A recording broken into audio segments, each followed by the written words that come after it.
So Virginia is a really big state that values firearms and the Second Amendment and your right to bear arms.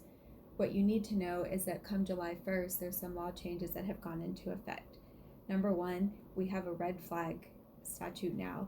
What that is an emergency protective status where if a police think that somebody is a danger or a harm, they can prevent them from having a firearm.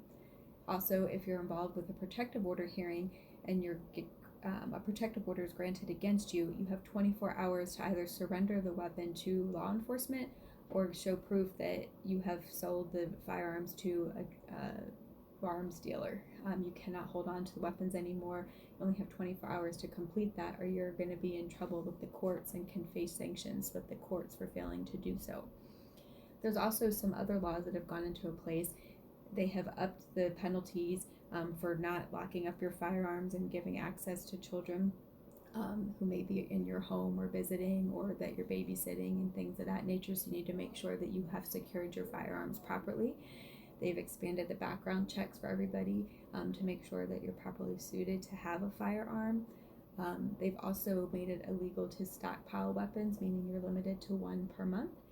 And then they've also told different localities, like different cities and towns and things, that they can make bans of firearms in their buildings, parks, different facilities in that regard. That could be problematic as we get going down the road, because it could be in conflict with the constitutional of the Second Amendment with your right to bear arms. And we'll have to see how that goes with if people challenge that and what the courts decide on those things.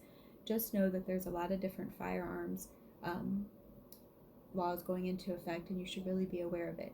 One thing that's coming up for next year is that with concealed weapons permits, they currently let you do training for those for safety and different things online. Starting next year, it's going to be an in-person class that's required for that. I believe that starts in 2021, but it's something that you should be aware of if you have a firearm and you've got a concealed weapons permit.